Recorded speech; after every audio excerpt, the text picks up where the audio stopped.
Thank you for watching our videos and subscribing to our channel. Why not purchase us a coffee to show your appreciation for the time and work we put into providing you with this excellent entertainment. Thank you for using the links in the description and pinned comment below this video. We're thankful and grateful for your continued support.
Well, these are certainly the cleanest steps on Madison Avenue. That's how Mr. Day wants them kept. Good morning. Morning.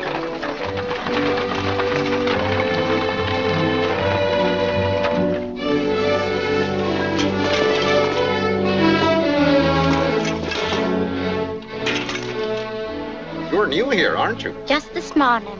This is the way Mr. Day gets his milk. Get up.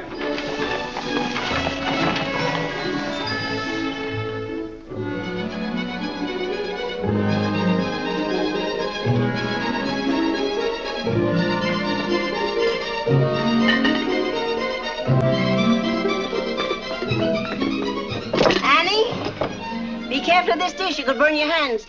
And keep the cover on till you're ready to serve them. Mr. Day likes his muffins hot. I'll do that.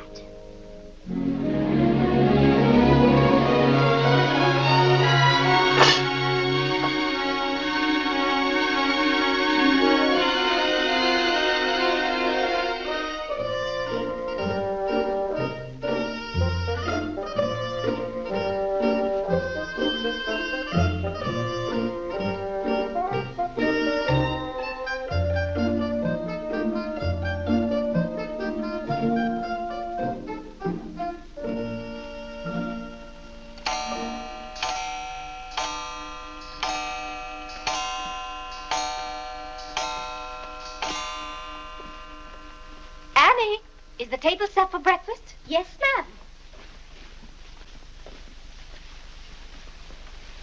Good morning, ma'am. Good morning, Annie. How are you getting along? All right, ma'am. I hope. Now, don't be nervous just because this is your first day. Everything's going to be all right. But I do hope nothing goes wrong. Oh, no, Annie. The cream and sugar go down at this end. Oh, I thought in the center, ma'am. Everyone could reach them easier. Mr. Day sits here. Oh, excuse me. I didn't know where to place the napkins, ma'am. You can tell by the rings. The boys have their initials. C for Clarence. He sits here. J for John. here. W for Whitney. He sits over there, next to his father. Yes, ma'am. And the one with the little dog on it is Harlan's, of course. He's the baby.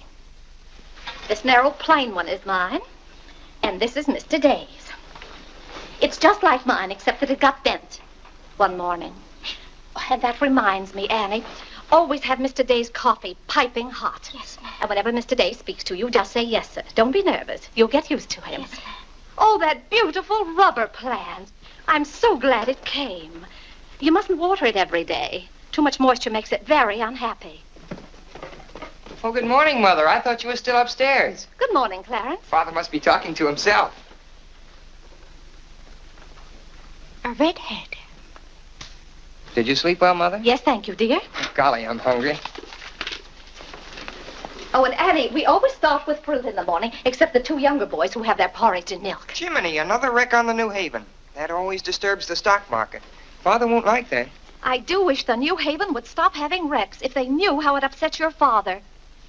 My soul and body, Clarence, what's happened to your coat? Oh, it ripped open again. Margaret mended it for me, but it won't stay mended. Oh, dear.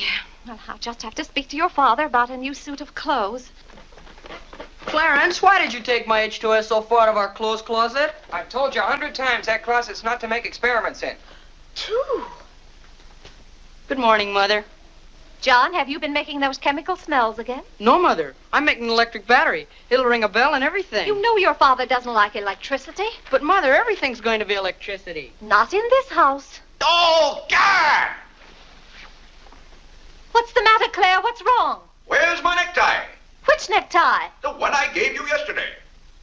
It isn't pressed yet. I forgot to give it to Margaret. I told you distinctly I wanted to wear that necktie today.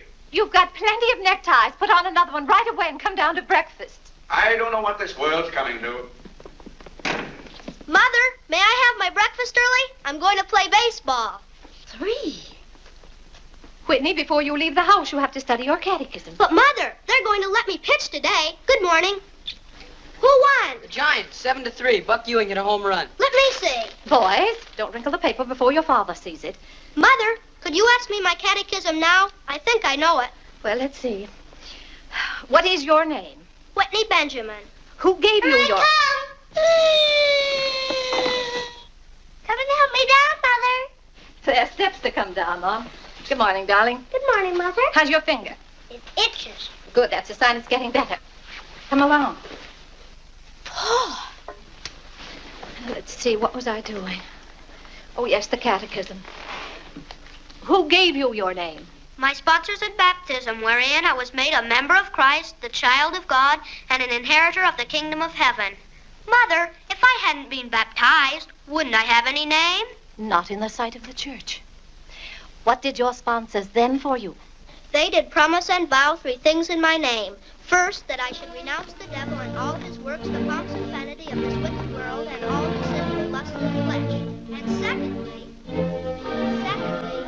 that I believe all the articles of the Christian faith. And thirdly, that I should keep God's holy will and commandments, and walk in the same all the days of my... Good morning, boys.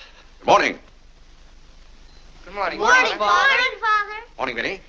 Have a good night? Yes, thank you, Claire. Good. Sit down, boys. What's that thing doing in here? Claire, that's our new rubber plant. Place for rubber plants is on the equator. Take that object out, Catherine. You're not Catherine? No, sir. Good. Never liked Catherine anyway. Thank you, Clarence. Put it somewhere else, Annie, but not too near a window. Sit down, Harlan. Thank you, dear.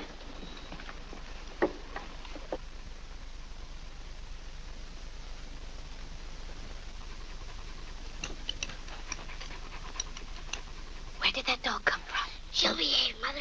I've talked to her. What did you say? Claire, that new suit looks very nice. You blasted type. You put on a little weight, dear. I weigh just the same as I always have. Well, Clarence has just managed to ruin the only decent suit he has. I'm sorry, but I'm afraid he'll need a new suit of clothes.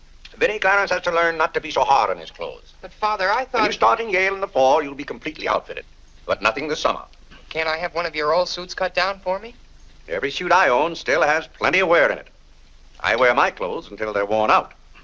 Well, if you want your clothes worn out, Clarence can wear them out much faster than you can. Yes, and Father, you never get a chance to wear yours out. Every time you get a new batch of clothes, Mother sends the old ones to the missionary barrel. I guess I'm just as good as any old missionary. Clarence, before you compare yourself to a missionary, remember the sacrifices they make. Oh, I don't know, Vinnie. I think my clothes would look better on Clarence than on some Hottentot. Have that dark sack suit of mine cut down to fit you. Oh, thank you, Father.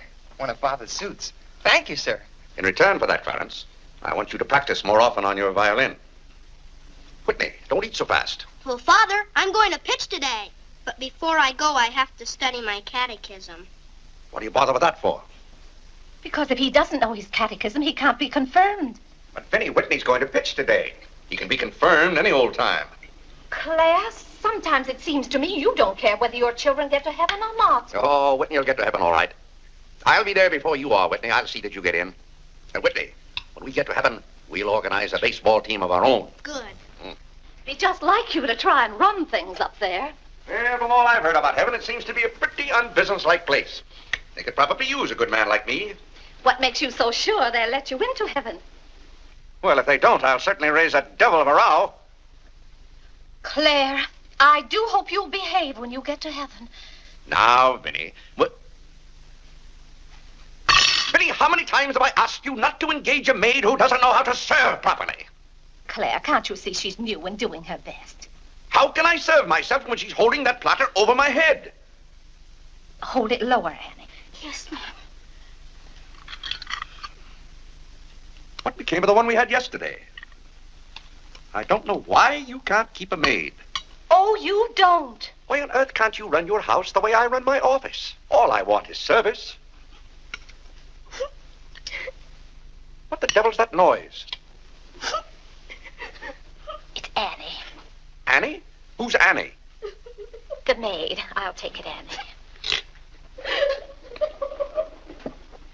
Claire, aren't you ashamed of yourself? What have I done now? You made her cry speaking to her the way you did. I never said a word to her. I was addressing myself to you. I do wish you'd be more careful. It's hard enough to keep a maid, and the uniforms just fit this one. What's the matter, Claire? What's wrong?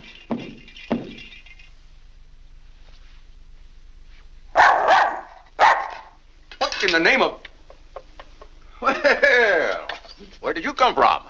Who do you belong to? She's mine, Father. Her name is Princess. Looks more like a prince to me. What's wanted? Margaret, this bacon's good. Oh, Well, it's good. yes, sir. Harlan, how's that finger? Come here, let me see it. Yes, Father. Ah, yes, that's healing nicely. I guess you'll know the next time that cats don't like to be hugged. It's all right to stroke them, but don't squeeze them. Now go back and finish your oatmeal. I don't like oatmeal, Go on and finish it. It's good for you. but I don't like it. I'll tell you what you like and what you don't like. You're not old enough to know about such things. You've no business not to like oatmeal. It's good.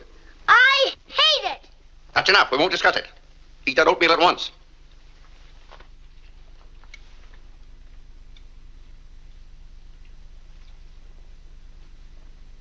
Ah.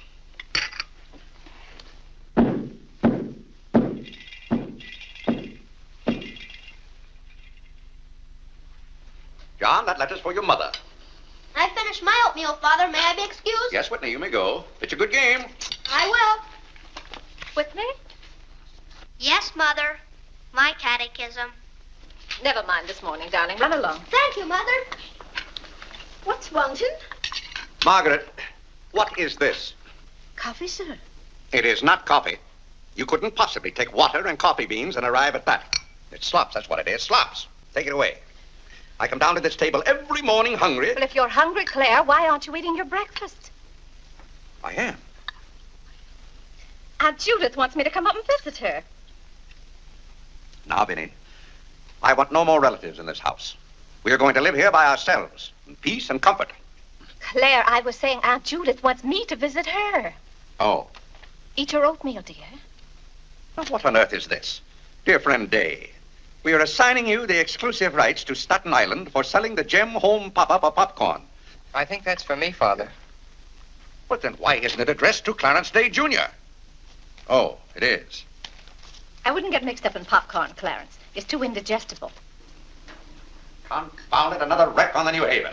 If you please, ma'am, there's $1 due on a package. It's from Lewis and Conger's. Oh, yes, those kitchen knives I ordered. Make a memorandum of that, Vinnie. $1, and whatever it was for. Of course, Claire. I must have a record of what is spent running this house. I've never understood what good a record is after the money's gone. There's just $1, Margaret. Vinnie, this house must be run on a business basis. Of course, dear. That's what the household accounts are for. Oh, Claire, it's 8:30. You don't want to be late at the office. Plenty of time. Annie, clear the table now. Yes, ma'am, I'll do that. Clarence, John, Yes, Mother?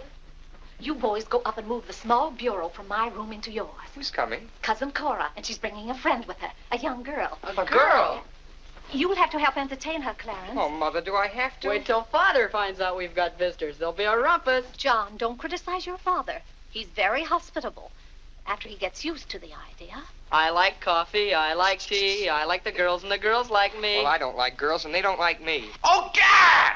Go on, boys, go on. What's the matter, Claire? What's wrong? How did that get in this room? Now, Claire, how was the new maid to know? Keep that abomination out of here. All right, I'll take it. Oh, Claire, dear, I'm afraid I'm going to need some more money. You were complaining about the coffee this morning. Well, that nice French drip coffee pot is broken, and you know how it got broken. Yeah, never mind that, Vinnie. As I remember, that coffee pot cost $5 and something. I'll give you $6. When you get it, Vinnie, enter the exact amount in the ledger. Of course, Claire. We can't go on month after month having the household accounts in such a mess. No, and I've thought of a system that will make my bookkeeping perfect. Well, I'm certainly relieved to hear that. All we have to do is open charge accounts everywhere, and the stores will do my bookkeeping for me. Now, wait a minute, Vinnie. Then, when the bills come in, you'd know exactly where your money had gone. Yes, I certainly would. Vinnie, we get enough bills as it is. Claire, dear, don't you hate those arguments we have every month? I certainly do. Not to have those, I should think, would be worth something to you. Well, I'll open an account at Lewis and Conger's and one at McCreary's to start with. Thank you, Claire. We'll see how it works out. Thank you. Oh, the rector's coming to tea today. The rector? Well, I'm glad you warned me. I'll go to the club. Don't expect me home until dinner time. Claire, dear, I do wish you'd take a little more interest in the church. Getting me into heaven is your business, Vinnie. If there's anything wrong with my ticket when I get there, you can fix it up. Everybody loves you so much, I'm sure God must too. I'll do my best, Claire. It wouldn't be heaven without you. If you're there, Vinnie, I'll manage to get in some way, even if I have to climb the fence. Sweet Marie, come to me, sweet Marie. Margaret! Margaret! Oh, Gad! What's the matter, Claire? What's wrong? Why did God make so many dumb fools and Democrats? Oh, politics. Yes, but it's taking the bread out of our mouths. Huh. Honest Hugh Grant. Honest. Bah. Fine mayor you've turned out to be. If you can't run this city without raising taxes every 5 minutes, you'd better get out. Let someone who can. Richard Croker's running this town, and you're just his cat's paw. Tell me this. Are these increased taxes going into public improvements, or are they going into graft? Answer me that honestly if you can, Mr. Honest Hugh Grant. You can't. I thought so. Bah. Don't order dinner. You were elected to office on the promise that you would put an end to all this thievery and corruption. Have you put an end to it? No. Clarence, what did you You've do with the encouraged it. electric battery? Every day there's some new raid on the public treasury. I wish you'd leave my things If alone. you don't stop Father, plundering if the you don't pocketbooks mind, of the I'm good borrowing citizens this of New book York, again. we're going to throw you and your boodle board of aldermen out of office. I'm warning you for the last time. It's robbery. That's what it is. Highway robbery. Annie. If Annie. you think we're going to submit to this... Take this fresh cup of coffee into Mr. D. Tell you, sir. But Mr. Day's Real got a estate owners visitor. of New York City are not going to tolerate these conditions any Nonsense. longer. Run along, you know. We pay you a good round sum to watch after our interests, and all we get is inefficiency. I know you're an nincompoop, And I strongly suspect you of being a scalawag. You're not going to escape your legal responsibilities. Legal responsibilities? By gad, I mean criminal responsibilities. Don't think for 1 minute we're going to let you escape. We're going to throw you into jail.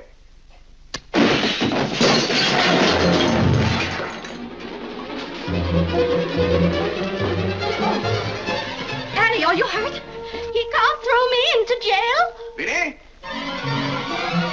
Vinnie, why can't I have quiet here in the morning? Claire, what happened? It sounded to me as though that maid dropped a whole tray of dishes. Yes, but what did you say to her? Say to her, I haven't seen her since breakfast. I've got to get to the office. Oh, yes, Claire, you don't want to be late. I'll be home in plenty of time for dinner.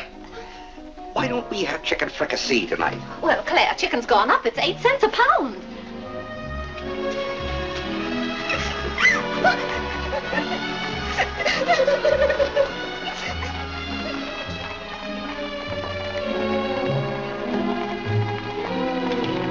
Where the devil's she going, dressed up like that? Claire, you've done it again. How could you? How could I what? Can't you see she's leaving? Dear, I've no time to engage a new maid. We'll have to have dinner out. Dinner out? Nonsense. I'll engage a new maid myself. Claire, you can't. She has to fit the uniforms. I'll have one here in an hour. Goodbye, dear. Bye, Claire. Good morning, Mr. Day. On your way to the office? Yes, Terence. Good morning. Mrs. Day? Good morning, Mr. Day. Jim.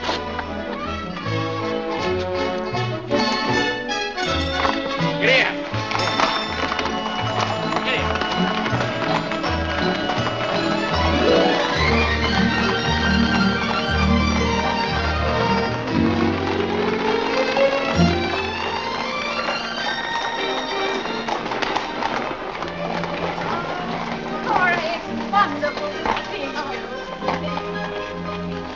Vinnie, I declare you're getting younger and prettier every year. Oh, this is Mary Skinner. Aunt Skinner's daughter. My goodness, I never would have known you.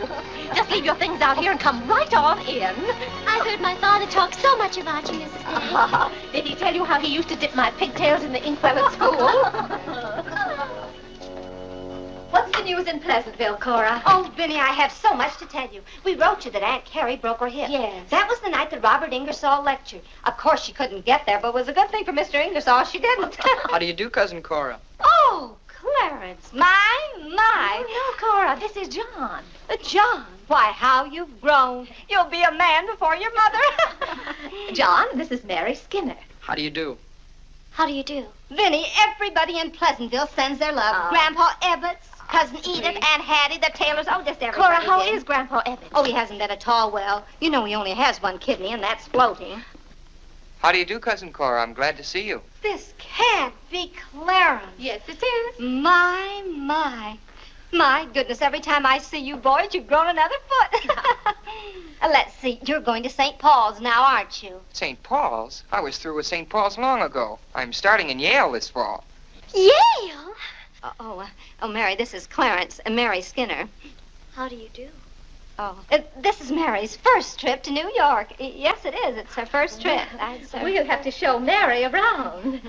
Oh, I tell you, I'll ask Mr. Day to take us all to Delmonico's for dinner tonight. Delmonico's? Think of that, Mary, Delmonico's. And Cousin Claire is such a wonderful host. Well, I know you girls want to freshen up, so come upstairs. Clarence, get their bags. I've given you girls Clarence's room, but he didn't know about it until Now, this Vinnie, morning. I don't want you to He hasn't give us moved a his thought. things out Don't you yet. bother about us But for that doesn't 1 make any minute. John, get their old bags. We can just take care of ourselves. You know, everyone is pleasant. Oh, you play the violin. Well, I fool with it a little. You're just being modest. No, really, I play the piano. Not awfully well, but... Now, you're being modest. Do you ever play duets? Well, I haven't up to now.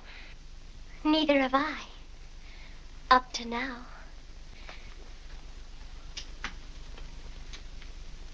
Cora didn't tell me about you. I never met a Yale man before.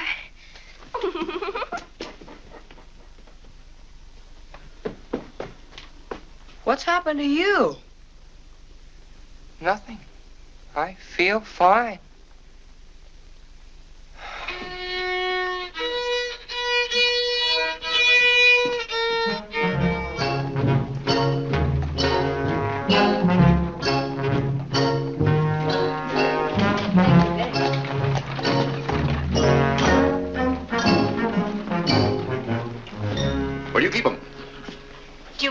domestic servant. Where do you keep them?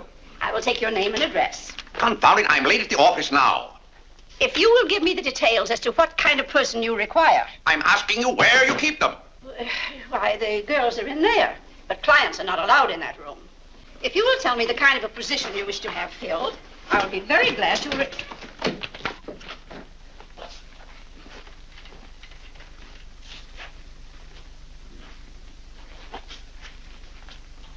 You stand up, please. Sir, this is quite against the rules. I must know what you want the girl for. I'll take that one. What's your name? Hilda, sir. Hilda, you go right over to 420 Madison Avenue. I will, sir. That's all, thank you. Sir, before I can let any girl go from this establishment, I must know the character of the home in which she will be employed. Madam, I am the character of my home. Oh. My duty toward my neighbor is to love him as myself and to do unto all men as They should do unto me. As they should do unto me. He really knows it. Well, he's done very well for so young a boy. May I go now? Yes, darling. Thank you, Dr. Lloyd. Not at all. Come on, Harlan. Wait for me. Ah, you and Mr. Day must be very proud of your children. I was hoping I'd find Mr. Day at home this afternoon. Well, he's usually home from the office by this time. Perhaps he's gone for a gallop in the park. It's such a fine day. He's very fond of horseback riding, I believe. Oh, yes. Tell me, has he ever been thrown from a horse? Oh, no horse would throw Mr. Day. I just thought he might have had some accident. I notice he never kneels in church. Oh, that's no accident. But I don't want you to think he doesn't pray. He does. Why, sometimes you can hear him all over the house. But he never kneels. Ah, perhaps that's Mr. Day now. I hardly think so. Oh, the devil, I forgot. Claire, you're just in time for tea. I'll send for some hot water. How are you, Dr. Lloyd? It's a great pleasure to have a visit with you, Mr. Day. Mother, are they back yet? No, Clarence, no. Except for a brief glimpse on the Sabbath, I don't see much of you. Well, Claire, did you have a busy day at the office? Devilishly busy. Claire. A very busy day. Tired out. How a man can get tired just sitting at a desk all day, I don't know. I suppose Wall Street is just as much a mystery to you as it is to me, Dr. Lloyd. No, it's all very clear to me. My mind often goes to the businessman. The picture I'm most fond of is when I envision him at the close of the day's work.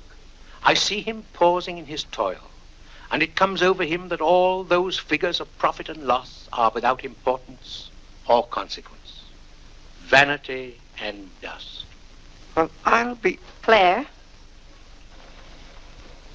Yes, ma'am. Delia, some more hot water, please. Yes, ma'am. Who's that? The new maid. Where's the one I sent this morning? The uniform didn't fit. I like the one I picked out better. Claire, Dr. Lloyd wants to tell us about the plans for the new edifice. The new what? The new church. You knew we were planning to build a new church. Of course, we're going to have to raise a large sum of money. Well, personally, I'm against the church hopping, skipping, and jumping all over the town. So any contribution I make will have to be a small one. The amount everyone is to subscribe has already been decided. Who decided it? After considerable thought, we voted that our supporting members should each contribute a sum equal to the cost of their pew. I paid $5,000 for my pew. Yes, Claire, that makes our contribution $5,000. That's robbery.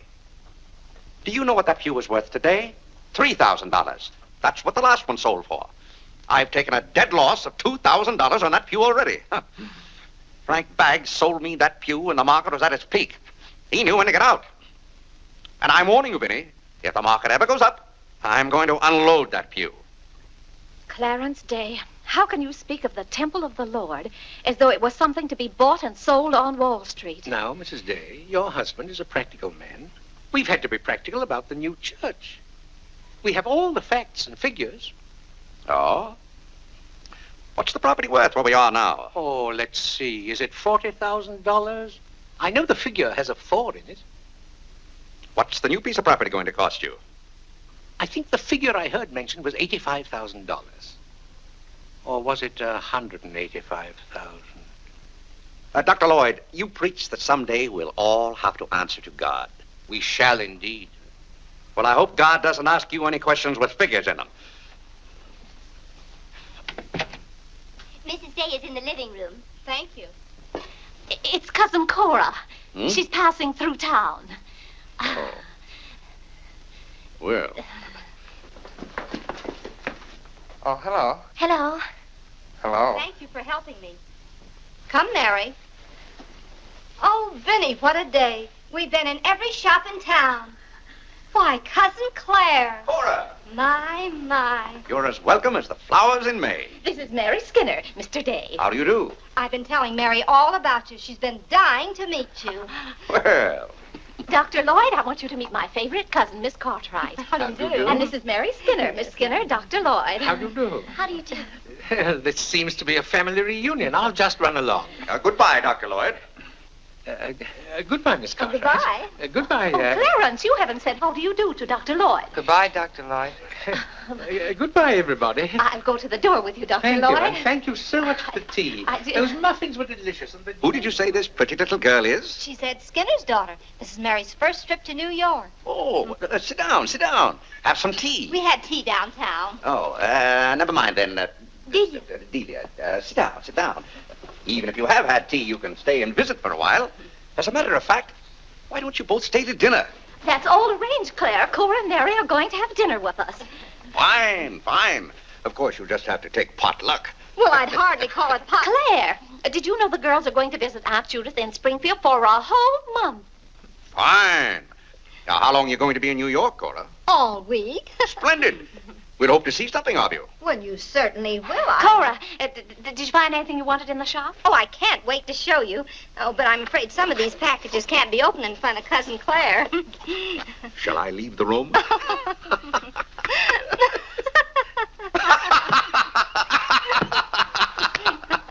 Oh, Clarence, would you take the packages in the hall up to our room, or should I say your room? Wasn't it nice of Clarence to give up his room to us for a whole week? Cora, come on, I just can't wait to see what's in those packages.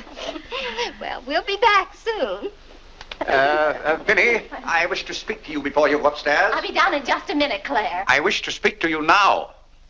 I'll be up in just a minute, Cora. It's all right, Vinnie. Come along, Mary. Are those two women encamped in our house? Now, Claire. Answer me, Vinnie. Now, Claire, you know... Answer me! Just a minute. Clarence.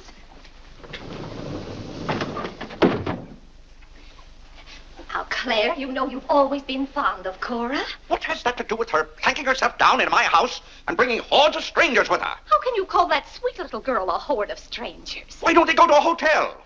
New York is full of hotels built for the express purpose of housing such nuisances. Claire, two girls alone in a hotel? Why, who knows what might happen to them? All right, then put them on the first train. They want to roam with the gypsies? Lend them a hand. Keep them roaming. But, Claire, they're just staying in that little room of Clarence's. The trouble is they don't stay there. They stay in the bathroom. Every time I want to take my bath, it's full of giggling females, washing their hair. I tell you, I won't have it. Send them to a hotel. I'll pay the bill gladly, but get them out of here. Father, I'm afraid they can hear you upstairs. Then keep those doors closed. Clarence, you open those doors. Open them all the way. Now, Claire, you be quiet and behave yourself.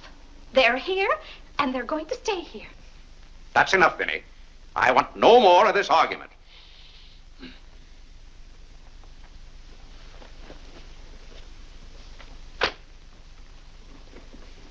Oh, tcha!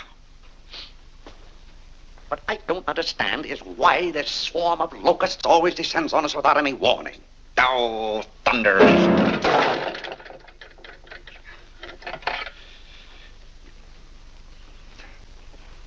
Vinnie. Dear Vinnie.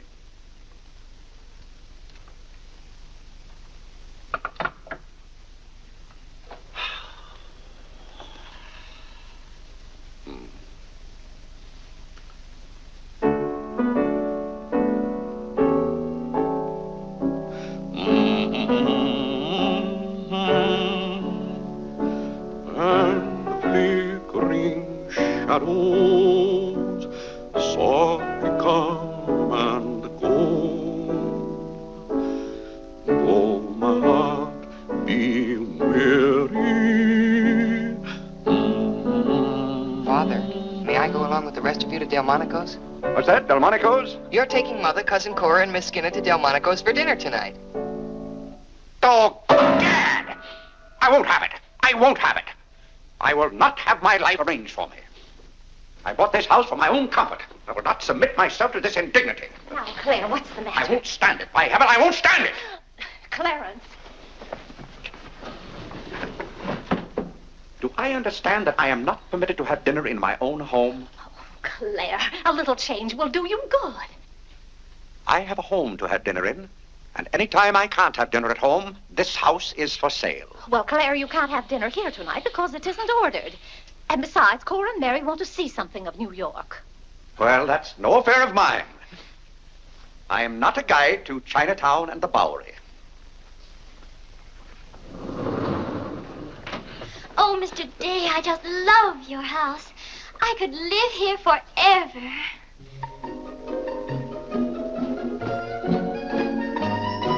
Cora's waiting for you, Mrs. Day. Oh, yes, I'll run right up.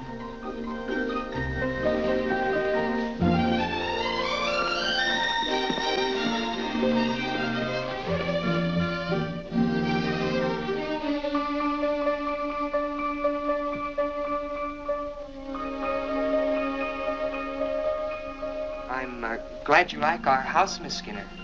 I like it very much, Mr. Day. Praise from a stranger is approbation indeed. At home, our living room is green. I like green. I like green, too. Red's my favorite color. It's an interesting thing about colors. Red's a nice color in a house, too, but outside, too much red would be bad. I mean, for instance, if all the trees and the grass were red. Outside, green's the best color. That's right. I never thought of it that way. But when you do think of it, it's quite a thought. I bet you make your mark at Yale. Oh. My mother wants me to go to college. Do you believe in girls going to college? I guess it's all right if they want to waste that much time. Before they get married, I mean. I'm glad you're fond of music, Mr. Day. Oh, hello. Look, a new youth companion. John enjoys the youth's companion. John. Won't you sit down? Oh, thank you. It tells all about connecting batteries in series. John, Miss Skinner and I were talking. Oh, that's all right. You won't bother me. Jiminy, there's where I made my mistake. I didn't mix enough blue vitriol with it.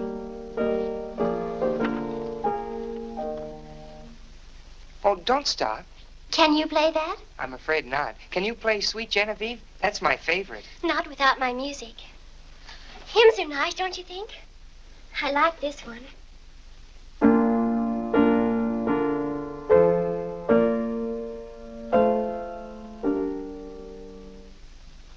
That's funny. The words are the same, but it's the wrong tune. Oh, it can't be the wrong tune. We sing it exactly that way in church. We don't sing it that way in the Methodist church. You see, we're Methodists. Oh, that's too bad. Oh, I don't mean it's too bad that you're a Methodist. Anybody's got a right to be anything they want, but what I mean is, we're Episcopalians. Yes, I know. Anyway, the words are the same. Shall we begin?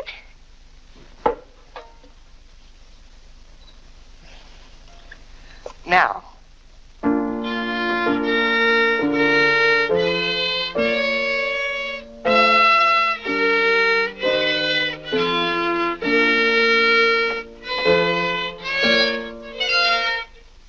Oh, dear.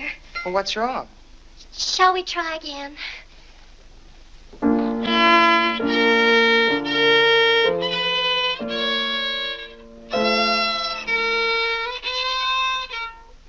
It must be my fault. Oh, no, it's my fault. No, you're the Episcopalian.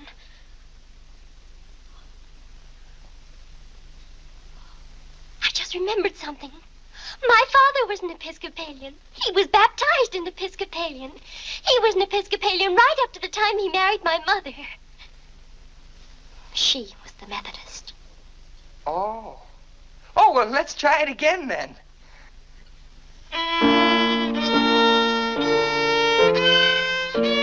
Well, Clarence, if you're going to Delmonico's with us, you'd better get dressed. Am I going too? Jiminy! Thank you, Father. Be ready in just a minute, Mother. Vinnie, that young lady looks about the same age you were when I came out to Pleasantville to rescue you. Rescue me? You came out there to talk me into marrying you. It worked out just the same. Ah.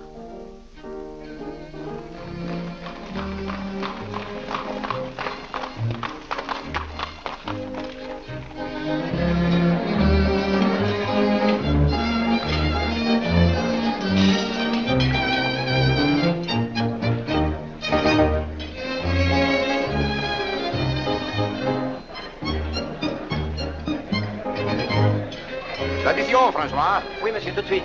Louis, l'addition pour monsieur Day. Oui, monsieur. Alors, vite, vite, tout de suite. Alors, vite, vite, tout de suite. Cette sauce diable était délicieuse. Merci, monsieur. Je suis content que monsieur soit satisfait. Merci, monsieur. Bon. France. Oui. No cooking like the French. Claire, it was so nice of you to invite Cora and Mary here their first night. It's been a pleasure. Mr. Day, have you always been an Episcopalian? I've always gone to the Episcopal Church, yes. But you weren't baptized a Methodist or anything, were you? You were baptized an Episcopalian? Come to think of it, I don't believe I was ever baptized at all. Claire, that's not very funny, joking about a subject like that. I'm not joking. I remember now, I never was baptized. Claire, that's ridiculous. Everybody's baptized. What? I'm not. No one would keep a little baby from being baptized. You know father and mother, free thinkers, both of them. They felt their children should decide those things for themselves. But Claire... I remember when I was 10 or 12 years old, Mother said I ought to give some thought to it, but I never got around to having it done to me. Claire, do you know what you're saying? Yes, I'm saying I've never been baptized. Then something's got to be done about it right away. Now, Vinnie, don't get excited over nothing. Why haven't you ever told me? Well, what difference does it make? I've never heard of anyone who wasn't baptized. Even the savages in darkest Africa. Well, it's all right for savages and children. But if an oversight was made in my case, it's too late to correct it now.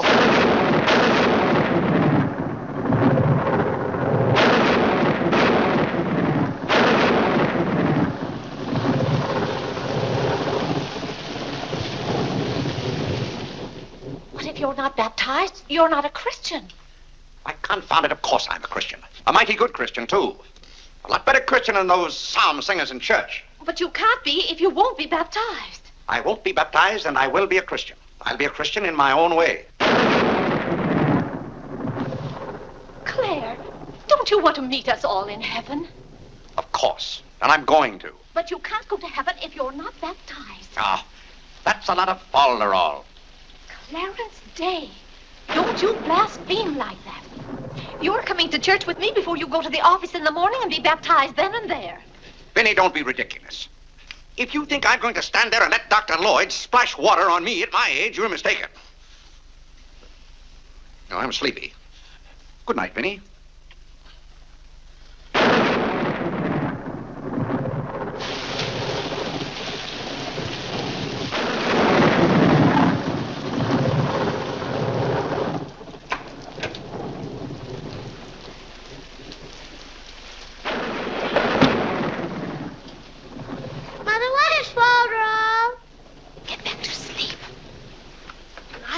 Yes, Whitney. If Father hasn't been baptized, he hasn't any name.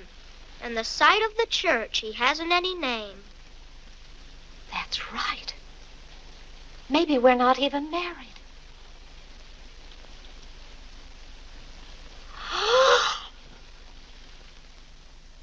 We, thine unworthy servants, do give thee most humble and hearty thanks for all thy goodness and loving kindness to us and to all men.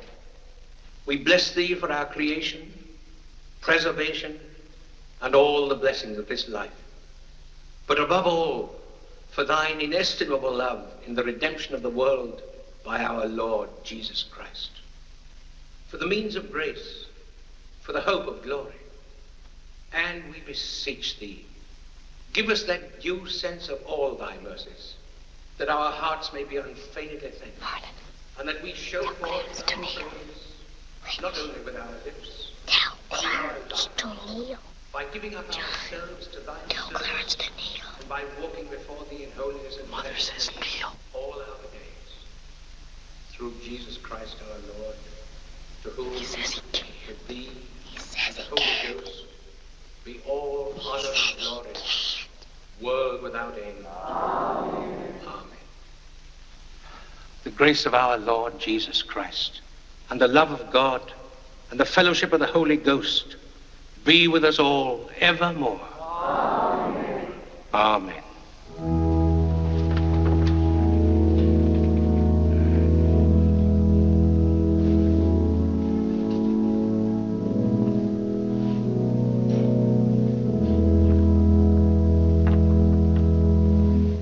And so, my friends, what comfort and security it gives us when we have reached the age of understanding to know that the rite of baptism has not been neglected in our infancy or youth. Can you imagine any man who has reached maturity with the knowledge that he had never been baptized, failing to hasten to the holy font that his soul might be saved? As it says in the baptismal office, except a man be born of water and of the Spirit, he cannot enter into the kingdom of God.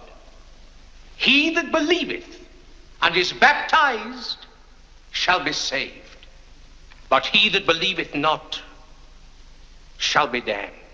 What's that fellow up to? He can't be. Which also showeth us the great benefit we reap thereby. He that is baptized showeth great benefit. Tell Father. But he that believeth not, cannot enter into the kingdom of God. Says, For the promise is to you and to your children. Doubt ye not, therefore, but earnestly believe.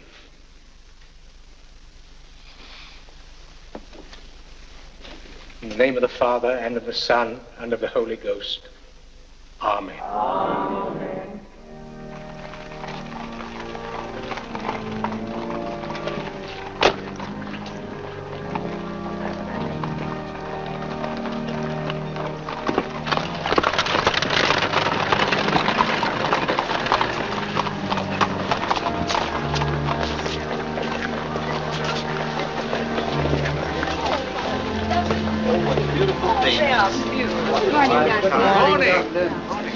This is William Tyler Wickersham. And this is Wilhelmina Eugenia Wickersham. What a lovely day for them to be baptized. The happiest day of my life. Sure it is. Lovely. Thank you, Mrs. Dale.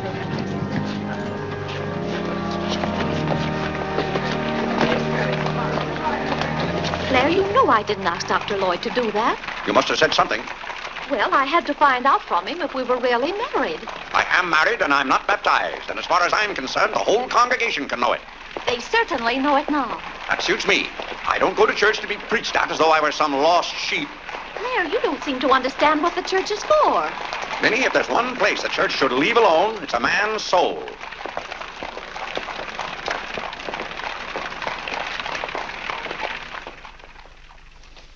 Well, he's going to be baptized, Cora. You mark my word.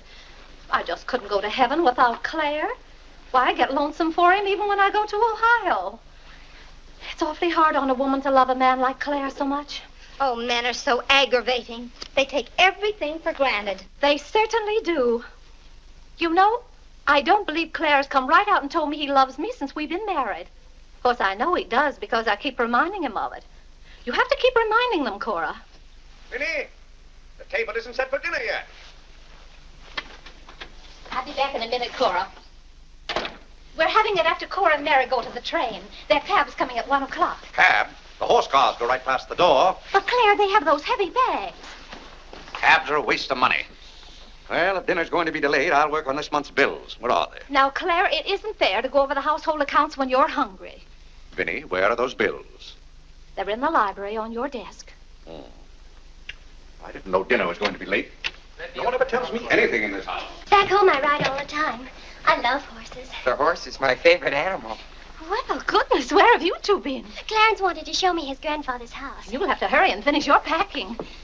It won't take me long. Can I help you pack? Clarence! Clarence? Why did you kneel in church today? I just couldn't. If it's because your father doesn't kneel, you must remember he wasn't brought up to kneel in church. But you were. Has it anything to do with Mary? I know she's a Methodist. Oh, no, Mother. Methodists kneel. Mary told me. They don't get up and down so much, but they stay down longer. Clarence, you want to kneel, don't you? Oh, yes, I wanted to kneel today. I tried. You saw me try, but I just couldn't. Is that suit of your father's too tight for you? No, it's not too tight. Well, what is it? Mother, very peculiar things have happened to me since I started to wear this suit. I can't seem to make these clothes do anything Father wouldn't do. Oh, that's nonsense, Clarence. And not to kneel in church is a sacrilege. Making Father's trousers kneel seemed more of a sacrilege. Clarence! Do you know what happened at Dora Wakefield's party for Mary last night? We were playing musical chairs, and some girl sat down suddenly right on my lap. Well, I jumped up so fast she almost got hurt. She was sitting on Father's trousers. Well, Mother, I've got to have a suit of my own. My soul and body. Well, you'll just have to talk to your father about it. I'm sure if you approach him the right way, you know, tactfully, he'll see. Oh, excuse me. Gracious. It didn't take you very long. Well, I'll see about your box lunch for the train. Remember, it's Sunday.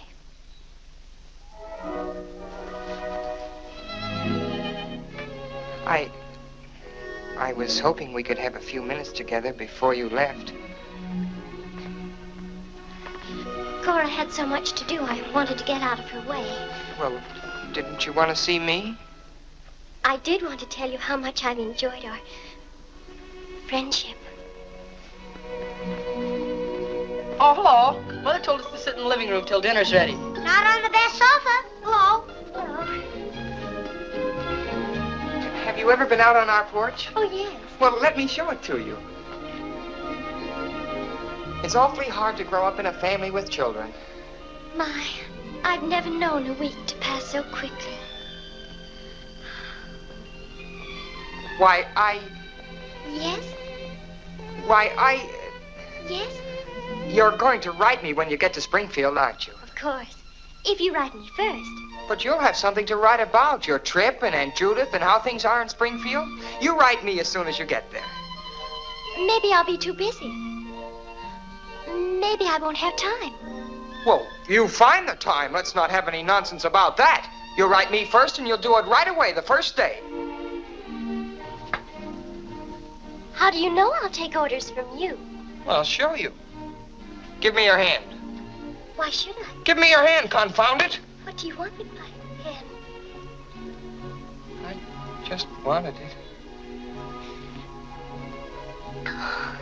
What are you thinking about? I was just thinking. About what? I was hoping you'd write me first, because that would mean you liked me. Well, what's my writing first got to do with liking you? You do like me then. Of course I do. I like you better than any girl I ever met. But you don't like me well enough to write first. Well, I don't see how one thing's got anything to do with the other. But a girl can't write first because she's a girl. Well, that's nonsense. If a girl has something to write about and a fellow hasn't, there's no reason why she shouldn't write first. You know, the first few days I was here, you'd do anything for me. And then you changed. You used to be a lot of fun. Then all of a sudden you turned into an old sober sides. Why, you even dress like an old sober sides. What's the matter? I just happened to remember something. What? Oh, I know. It's because this is the last time we'll be together. Mary, please. But, Clarence, we'll see each other in a month when I come back. Oh, Clarence, please write me first, because that'll show me how much you like me. Please. I'll show you how much I like you. Get up, get up! Oh, Mary, don't do that. Please don't do that. Niall, think I'm just a bold and forward girl. Oh, no, it's not that. Was it because it's Sunday? No, it'd be the same any day. Oh, you just didn't want me sitting on your lap. Oh, it was nice of you to do it. It was nice of me, so you told me to get up. You just couldn't bear to have me sit there. Oh, well, you needn't write me first. You needn't write me any letters at all, because I'll tear them up without opening them. I never want to see you again. Oh, Mary, listen to me. Mary, please. Oh, Mary.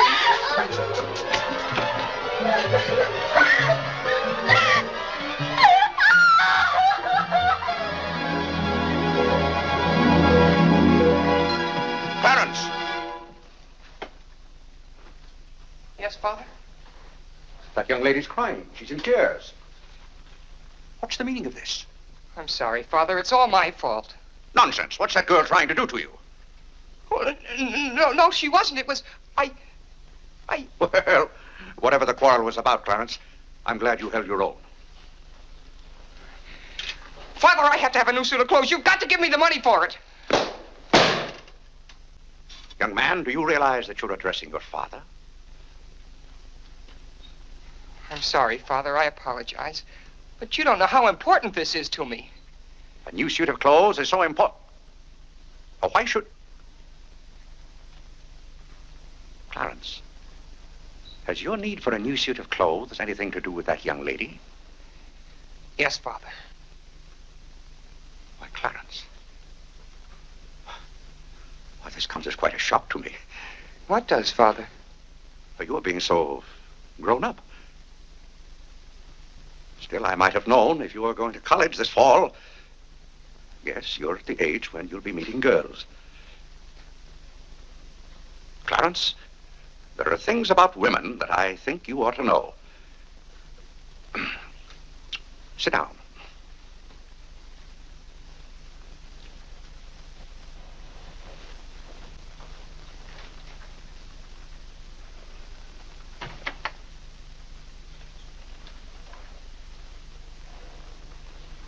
Yes, I think it's better for you to hear this from me than to have to learn it for yourself.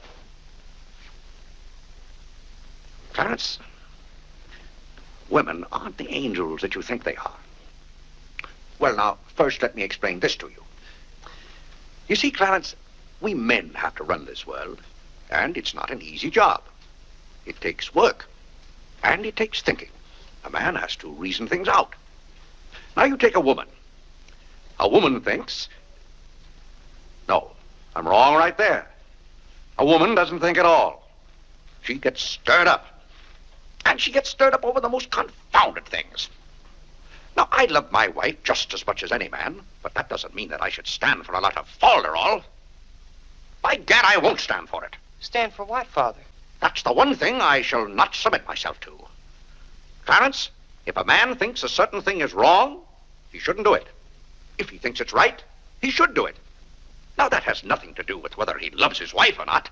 Who says it has, Father? They do. Who, sir? Women. They get stirred up. And then they try to get you stirred up, too. But don't you let them do it, Clarence. Don't you let them do it. Now, if you can keep reason and logic in the argument, well, a man can hold his own, of course. But if they can switch you, pretty soon the argument's about whether you love them or not. I swear I don't know how they do it. But don't you let them, Clarence. Don't you let them. I see what you mean so far, Father. If you don't watch yourself, love can make you do a lot of things you don't want to do. Exactly. But if you do watch out and know just how to handle women, then you'll be all right. All a man has to do is be firm. You know how sometimes I have to be firm with your mother. Yes, but Father, what can you do when they cry? Well, that's quite a question. You just have to make them understand that what you're doing is for their good. I see.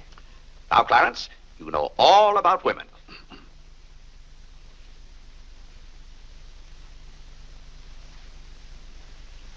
But, Father... Yes, Clarence? I thought you were going to tell me about... About what? About women.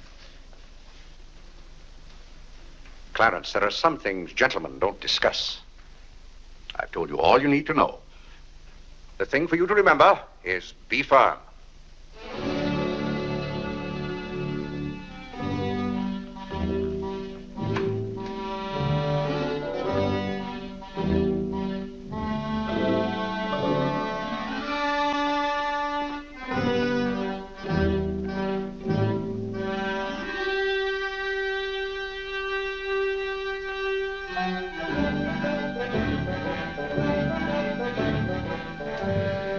Mary, when you get to Springfield, the very first thing you...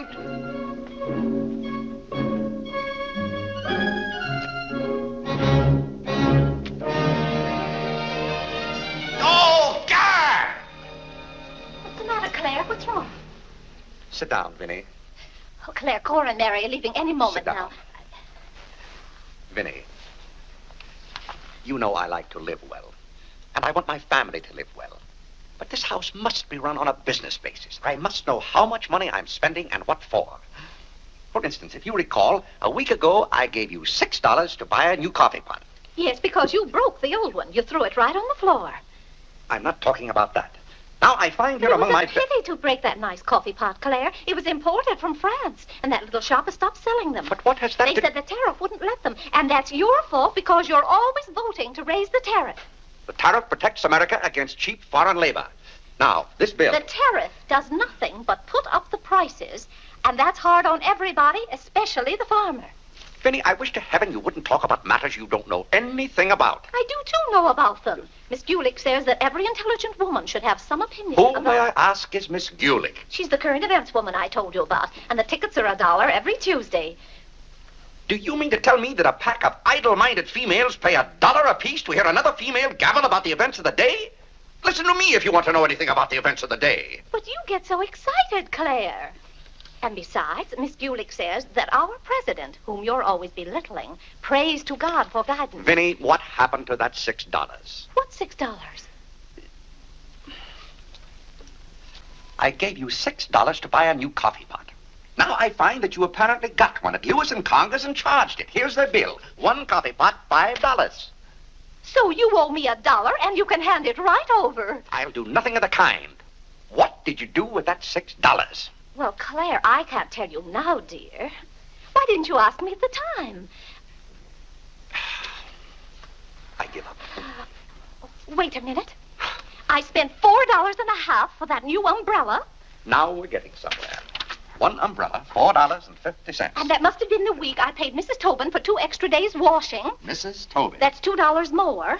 $2. That makes $6.50, and that's another 50 cents you owe me. I don't owe you anything. What you owe me is an explanation of where my money's gone. I do the best I can to keep down expenses. You know yourself, Cousin Phoebe spends twice as much as we do. Don't talk to me about your cousin Phoebe. You talk about your own relatives enough. That's not fair, Vinnie. When I talk about my relatives, I criticize them. I can't even speak of Cousin Phoebe. You can speak about all you want to. But I won't have Cousin Phoebe or anyone else dictating to me how to run my house. I didn't say a word about her dictating. Claire, you know she isn't that. You said... Well, I don't know what you said now. You never stick to the point. Now, we're going over this account book, item by item. I find here a bill for $38. I don't know what you expect of me. I tire myself out chasing up and down those stairs all day long, trying to look after your comfort, to bring up our children.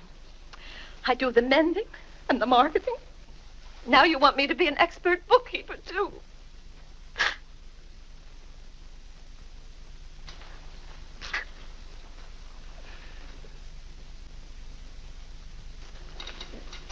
Vinnie, I want to be reasonable, but can't you understand? I'm doing all this for your own good. Oh. Well, I suppose I'll have to go ahead just paying the bills and hoping I've got enough money in the bank to meet them. But it's all very discouraging. I'll try to do better, Claire. Well, that's all I'm asking. Well, I'll make out the checks and sign them. But, maybe I haven't any right to sign those checks since in the sight of the Lord I haven't any name. That's right. Claire, to make those checks good, you'll have to be baptized right away. Vinnie, the bank doesn't care whether I've been baptized or not. Well, I care. And no matter what Dr. Lloyd said, I'm not sure we're really married. Vinnie, we have 4 children. If we're not married now, we never will be. Claire, Dr. Lloyd said this morning. Well, that's all, Vinnie. Hadn't you better go tell Whitney to watch for the cab? Not before you give me that $1.50. What $1.50? The $1.50 you owe me. I don't owe you any $1.50. I gave you money to buy a coffee pot for me, and somehow it turned into an umbrella for you. Why, Clarence Day, what kind of man are you? Quibbling about $1.50 when your immortal soul is in danger. And what's more, All right.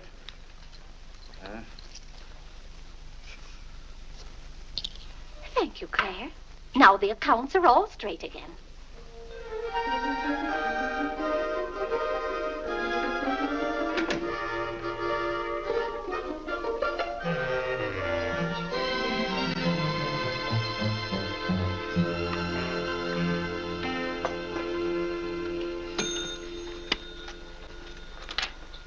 What were you doing down there? I'm setting up this new burglar alarm. I invented it myself. Have you got any money you can lend me? No, you owe me 30 cents now. Well, I'll give you my stamp collection and my piece of John Wilkes Booth's finger. How much? Enough to get a new suit of clothes? If you can wait a month till I hear from the patent office in Washington, I may be rich. Well, I can't wait that long. Maybe I could get it sooner. I'm going to look into something else tomorrow. Wanted, an energetic young man to sell household necessity. Liberal commission. Apply 312 West... John, let me have this job. Why should I give you my jobs? They're hard to get. But I've got to get a new suit of clothes. Maybe I could get the job for both of us. I'll ask the man.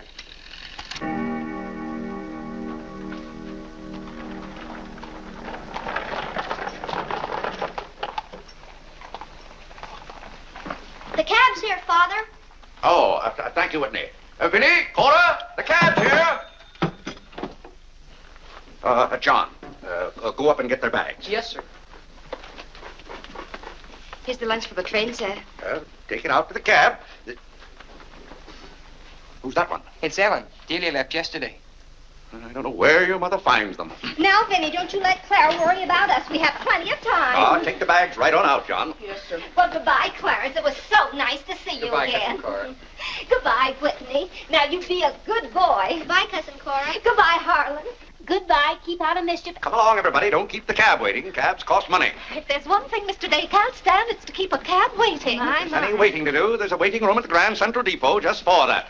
Mary, aren't you even going to shake hands with me? I don't think I'd better. You may remember that when I get too close to you, you feel contaminated. Mary, you're going to write to me, aren't you? Are you going to write first? No, Mary. There are times when a man must be firm. Mary, Mother says you better hurry out before Father starts yelling. It's Sunday. Goodbye, John. I'm very happy to have made your acquaintance. Thank you. May I help you? No, thank you. Take care of yourself. Goodbye, Mr. Day. Goodbye, Mary. Goodbye, Mrs. Day. I've had a wonderful Goodbye, day. Mary. Bye-bye. Goodbye. Goodbye, Cousin Claire. Goodbye, Cora. Goodbye, Cora. Bye, Cousin Bye. Bye.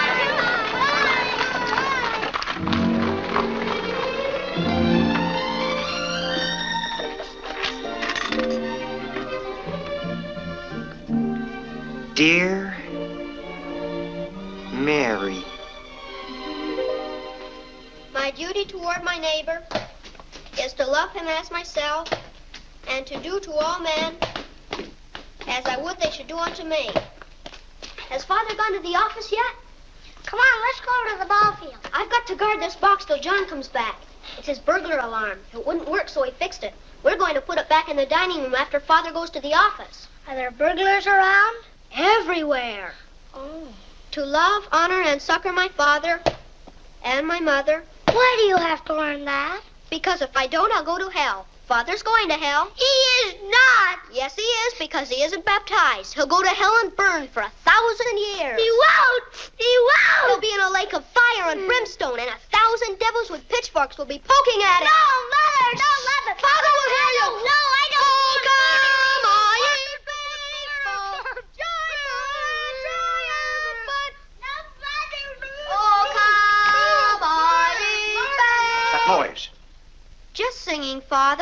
boys be quiet.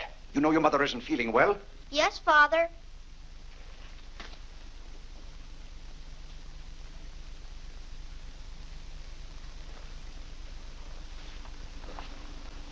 What did your mother say? She says she doesn't want any breakfast. Now, why does your mother do that to me? She knows it just upsets my day when she doesn't come down to breakfast. A special delivery, sir. Thank you. Thank you. Where's John this morning? Well, John had his breakfast early, Father, and went out to see about something. See about what? Well, John and I thought we'd work this summer and earn some money. Good. Work never hurt anyone. It's good for them. But if you're going to work, work hard. King Solomon had the right idea about work. Whatever thy hand findeth to do, Solomon said, do thy doggonedest. Well, I don't understand this at all. Here's a letter from some woman I never even heard of. Oh, Father! Don't gad! What is it, Father? This woman claims that she sat on my lap and that I didn't like it. Huh. What's that word? No, that one down there. It looks like curiosity. Oh. I only opened your letter as a matter of curiosity. Yes, go on. Why, this gets worse and worse. It just turns into a lot of sentimental, lovey-dovey mush. Tcha! If this is someone's idea of a practical joke. What's the matter, Claire? What's wrong? Nothing wrong. Just a fool letter. How are you feeling, Vinnie? I thought you needed me. If you don't, I'll go back to bed. Oh, no. Come sit down and get some food in you. Do you good. Build up your strength. Yeah, here, sit down.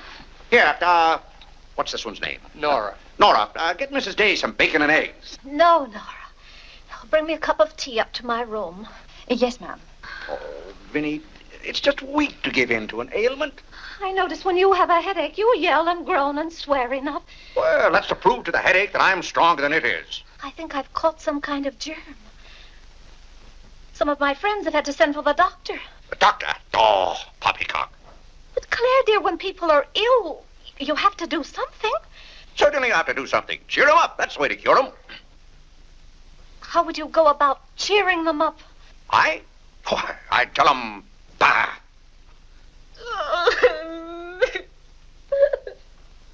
What have I done now?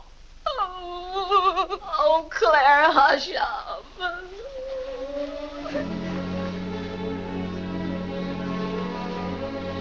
Vinnie, I didn't mean to upset you.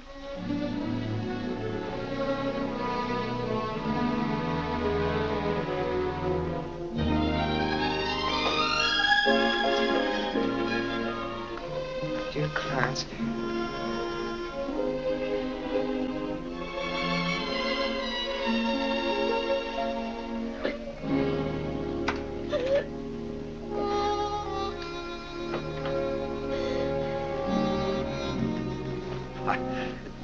I was just trying to help you.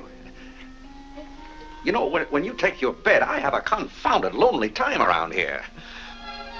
So when I see you getting it into your head that you're not feeling well, I want to do something about it.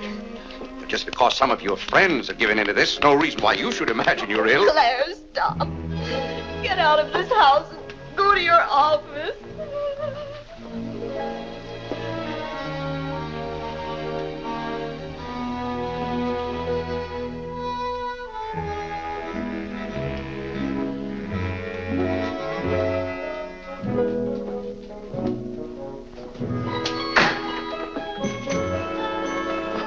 Did you get the job? Yes, for both of us. Look, I've got it with me. What is it? Medicine. Medicine. You took a job for us to go out and sell medicine? But it's wonderful medicine. Look what it cures. A sovereign cure for colds, coughs, catarrh, asthma, quinsy, and sore throat. Poor digestion, summer complaint, colic, dyspepsia, heartburn, and shortness of breath. Lumbago, rheumatism, heart disease, giddiness, and women's complaints.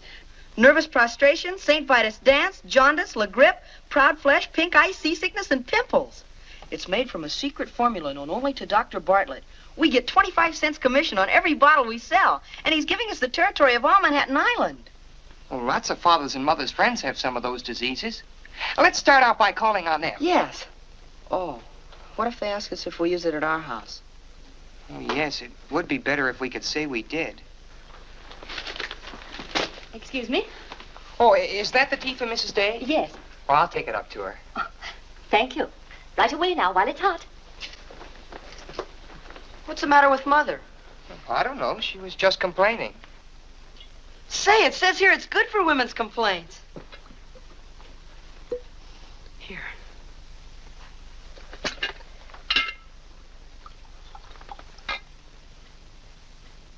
Yes, sir. Chesapeake and Ohio, an 8. New York Central, 3/4. I'd like to see Mr. Day about those Morris and Essex bonds. Today's very busy this morning. You'll have to wait.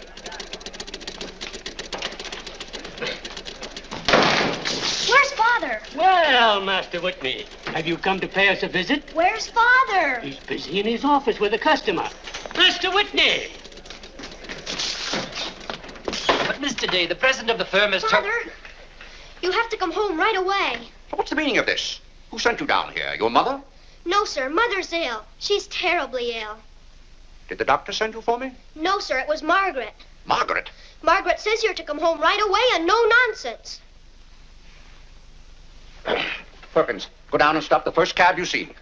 A cab, sir? For you, Mr. Day? Yes, I want a cab, and no nonsense. Yes, sir. I'm sorry, Mr. Hopkins.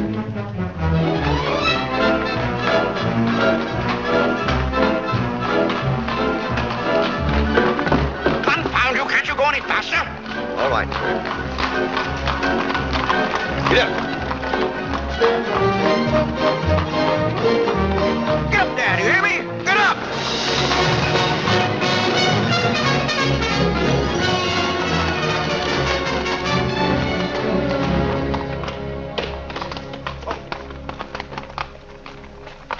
Oh, Doctor, how is Mrs. Day? She's a pretty sick woman.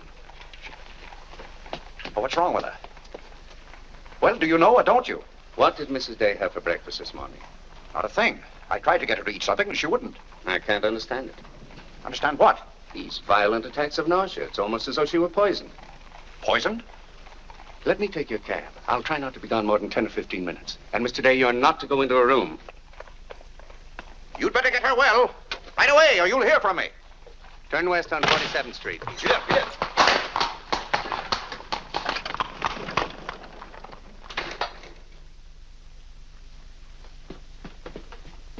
How is Mother? I don't know. Well, she better be good and sick, or Father may be mad at me for getting him up here. Especially in a cab. Has your father come? Yes, just now. Where are you going, Margaret? I have to go for the minister.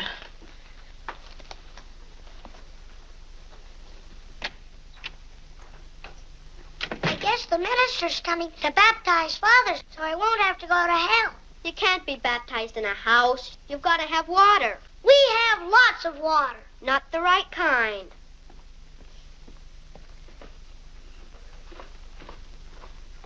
Is Mother better, Father? How can I tell? She wouldn't let me in the room with her. These confounded doctors never know what's the matter with anybody.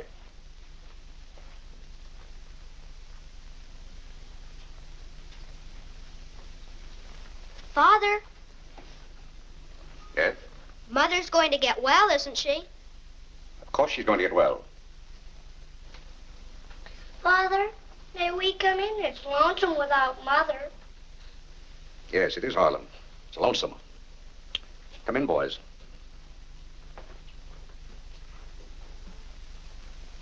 What have you been doing, Harlan? Nothing. They won't let me upstairs. What about you, Whitney? I was supposed to learn the rest of my catechism. Will you hear me, Father? Yes, Whitney, I'll hear you. Start here. How many parts are there in a sacrament? 2. The outward visible sign and the inward spiritual grace. What is the outward visible sign or form in baptism? Water, wherein the person is baptized in the name of... You haven't been baptized, have you, Father? Whitney, what is the outward visible sign? Water, wherein the person... You don't know it well enough, Whitney. You'd better go and study it some more. Do you want me to read to you, Harlan? Father, are they going to put you into hell? Whitney, take Harlan with you.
too. Everybody's sending for the doctors. Doctors don't do you any good. Only make you feel worse. All poppycock. Who's ringing that bell? Stop that noise! Stop it, I say! What idiot's ringing that bell? Mr. Day, we must all be quiet. Mrs. Day is very ill. I know she's ill. Go up and see if she needs anything. And what are you doing out of the house? Send for the minister. The minister? He'll be right in. He's paying off the cab.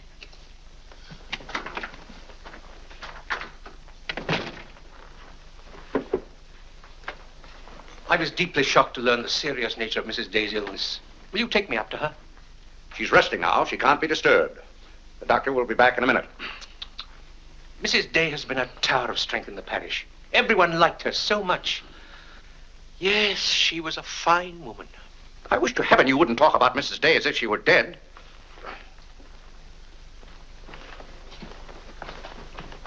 Is the doctor back yet? No. Does she need him? Well, she's kind of restless. She's talking in her sleep and twisting and turning.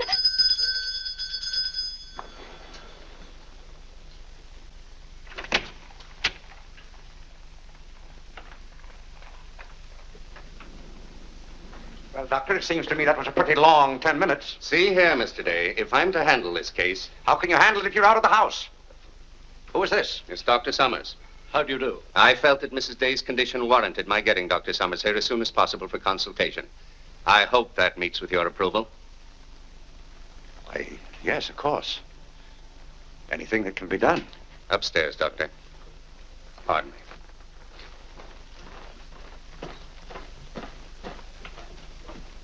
Mrs. Day is in good hands now, Mr. Day. There's nothing you and I can do at the moment to help. Dr. Lloyd. Yes? There's something that's troubling Mrs. Day's mind. Oh? I think you know what I refer to. Yes.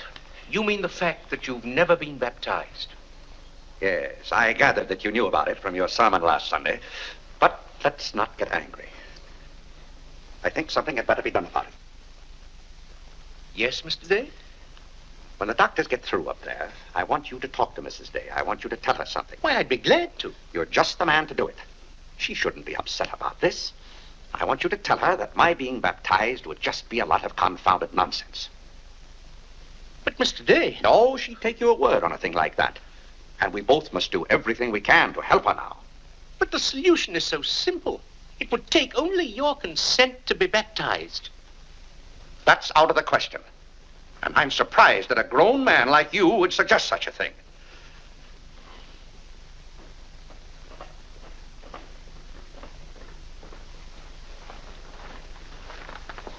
Well, Doctor, how is she? What have you decided? Is there a room we could use for our consultation? Well, yes, my library. Doctor. Dr. Summers, this isn't serious, is it? After we've had our consultation, we'll talk to you, Mr. Day. But surely... Rest assured, Dr. Summers will do everything that is humanly possible. We'll try not to be long.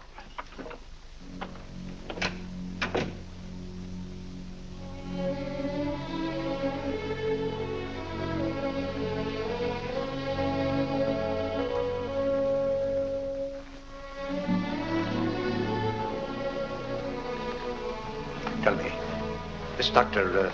Summers, he's very highly thought of, isn't he? Oh, yes. Well, if Vinnie is seriously... If anyone could help her, he could. Don't you think? Very fine physician.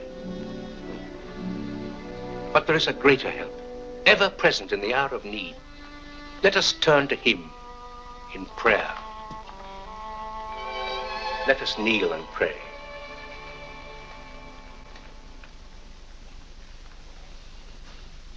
Let us kneel and pray.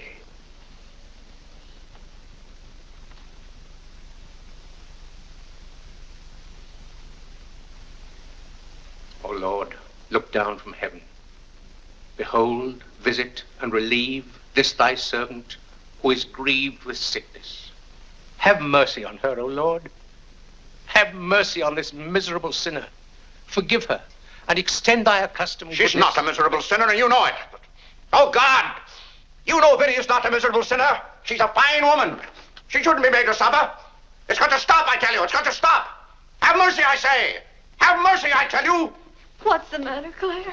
What's wrong? Vinnie. Vinnie, what are you doing down here? You shouldn't be out of bed. You get right back upstairs. I heard you call. Do you need me? Vinnie, I know now how much I need you.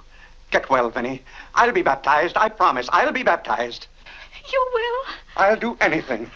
Oh, Claire. We'll go to Europe, just we two. You won't have to worry about the children or the household accounts. Or... Vinnie. Don't worry, Mr. Day. She'll be all right now. Bless you for what you have done. What'd I do? You promised to be baptized. I did? Oh, Gad!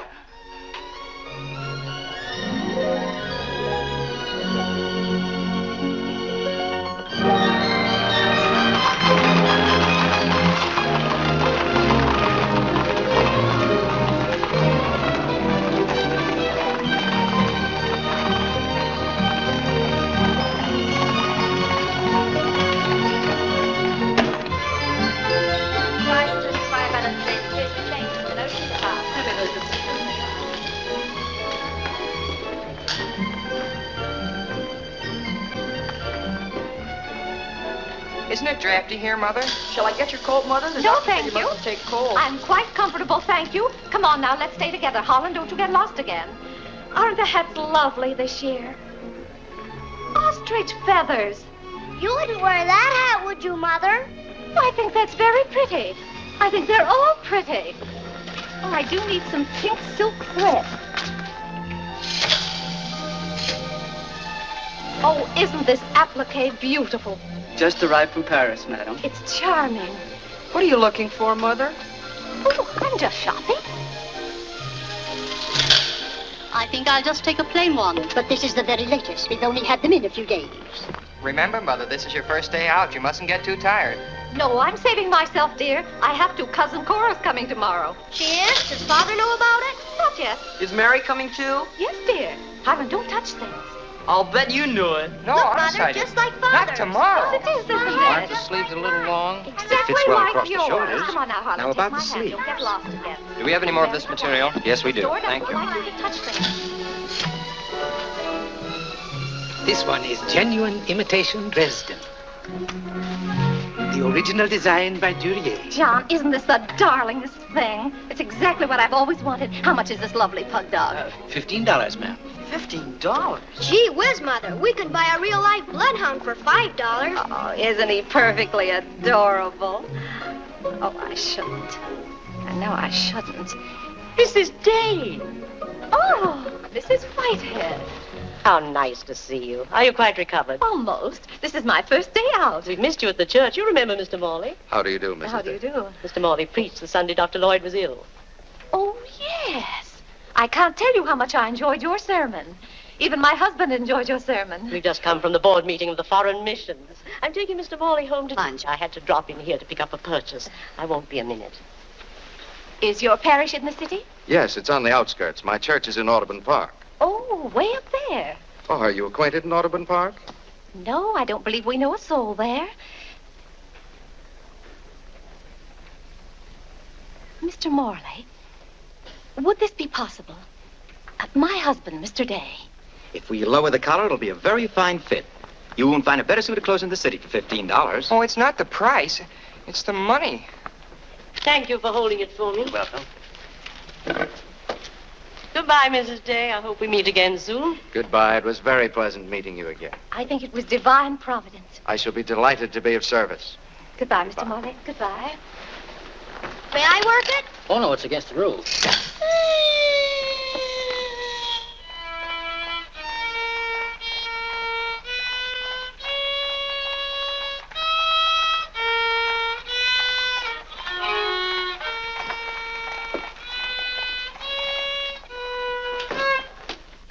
Hello.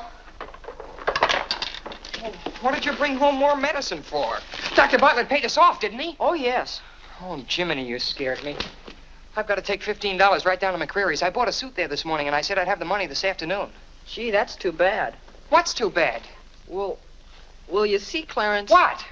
Dr. Bartlett paid us off in medicine. Oh, Gad! Well, he thanked us, too, for our services to mankind. But my suit, I've got to have it tomorrow. And besides, they're making the alterations. I've got to have $15. Maybe you could offer them 15 bottles of medicine. Oh, they wouldn't take it. McCreary's don't sell medicine. Father. Vinnie, I'm home. Good afternoon, sir. How's your mother, Clarence? Oh, the ride this morning did her a lot of good. She'll be well enough to go to church with us next Sunday. Ah, fine. Father, have you noticed I haven't been kneeling down in church lately? Don't let your mother catch you at it. Then I have to have a new suit of clothes right away. That doesn't make sense. I can't do anything in your clothes that you wouldn't do.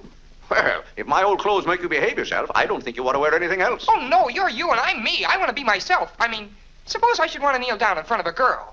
Why, in heaven's name, should you want to do a thing like that? Well, I've got to propose to a girl sometime. Clarence. Well, not right away, but for $15 I can get a good suit of clothes. Clarence, you're beginning to talk as crazy as you... Hello, Vinnie. You're feeling better today, huh? Much better, thank you, Claire. You don't have to hurry home from the office every day like this. With business the way it is, there's no use going to the office at all. Yes, you do look better, Vinnie.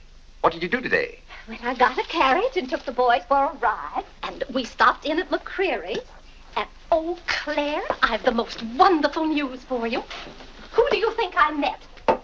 Mr. Morley. Morley? Never heard of him.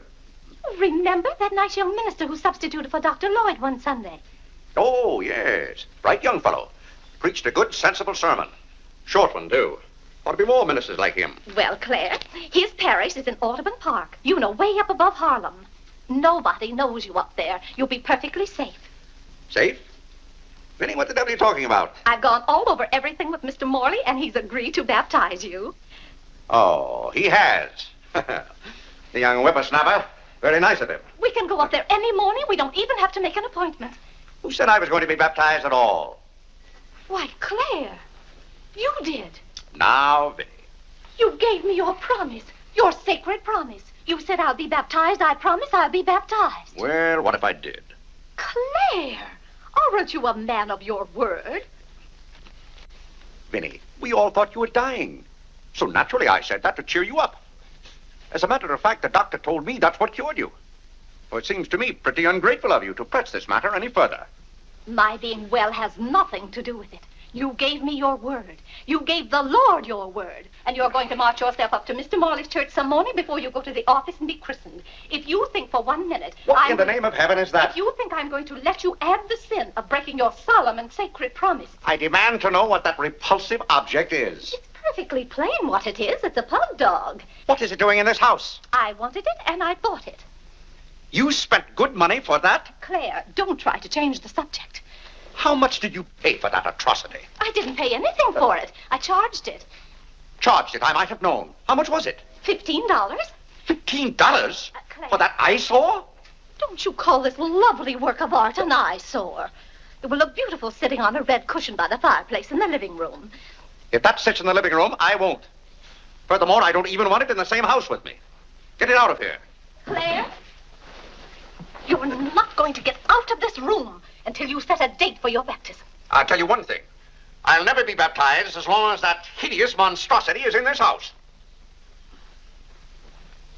All right. All right. Clarence.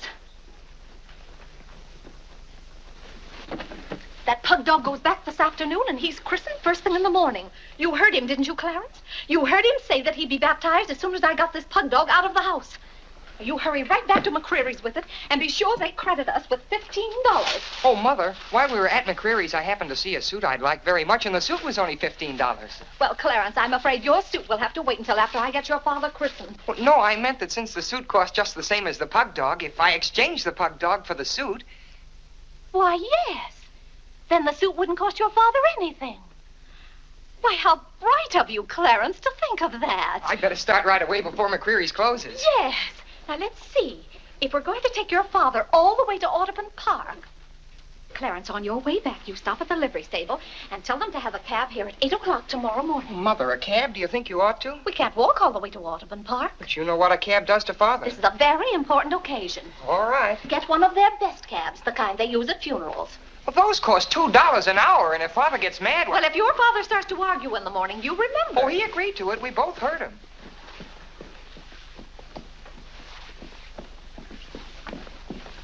I hope you notice Clarence is returning the pug dog.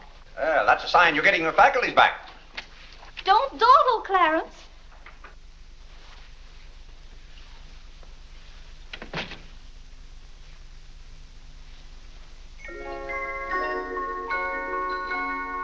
Come to me, sweet Marie, not because your face is fair, dear to see, Vinnie, it's good to hear you singing again.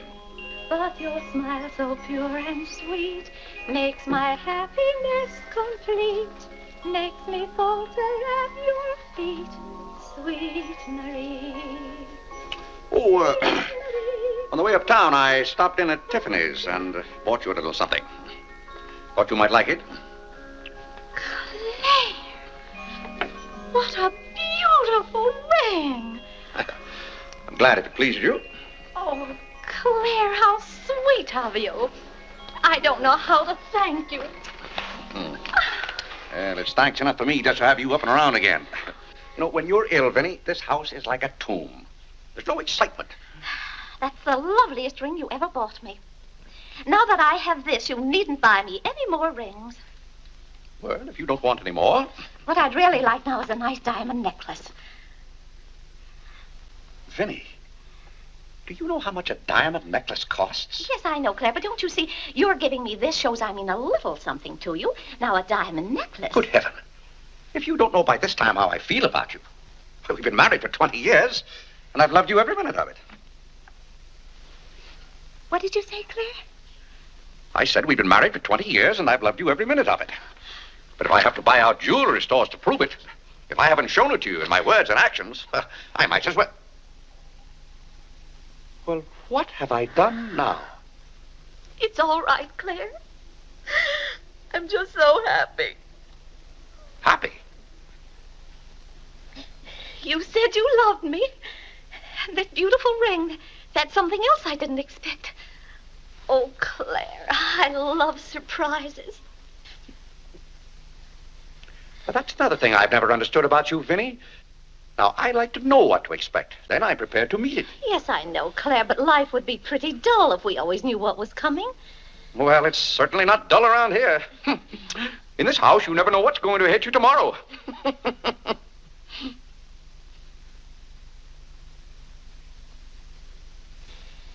Every daisy in the dell knows my secret, knows it well, and yet I dare not tell thee, sweet Marie,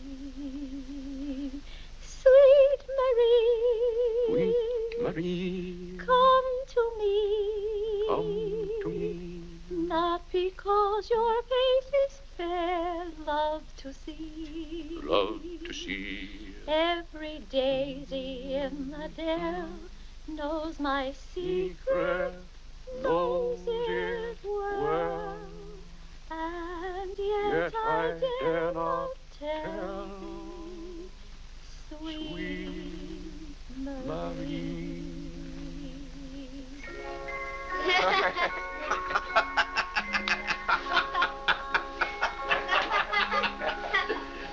Well, then, Harlan, the very... Who are you? What's your name? Margaret, sir. Can't be Margaret. We've got one Margaret in the house. At home, they call me Maggie, sir. All right, Maggie.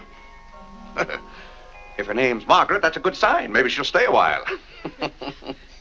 Do you know, boys, your mother used to be just the same about cooks as she is about maids. Never could keep them for some reason. Well, one day about 14 years ago. Yes, it was right after you were born, John. My, you were a homely baby.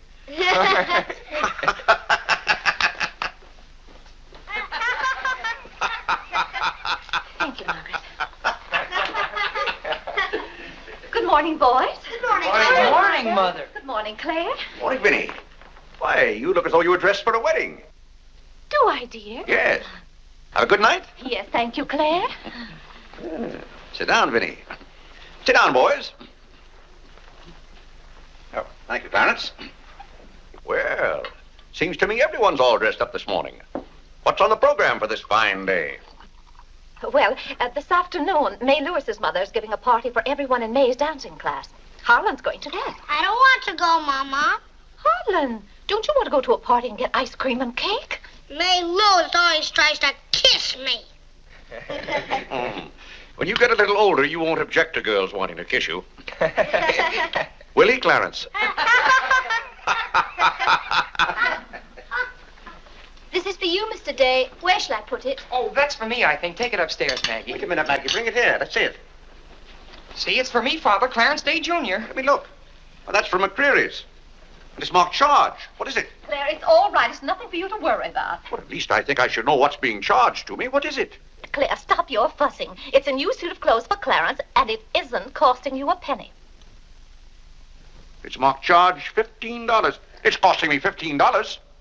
And I told Clarence... Claire, can't you take my word? It isn't costing you a penny. I'd like to have you explain why it isn't. Because Clarence took the pug dog back and got the suit instead. Of course. And they'll charge me $15 for the suit. Nonsense, Claire. We gave them the pug dog for the suit, don't you see? Then they'll charge me $15 for the pug dog. But, Claire, they can't. We haven't got the pug dog. We sent that back. Well... But... Well, now, wait a minute, Vinnie. The suit... Well, there's something wrong with your reasoning. Well, Claire, I'm surprised at you when you're supposed to be so good at figures. That's perfectly clear to me. Vinnie, they're going to charge me for one thing or the other. Don't you let them.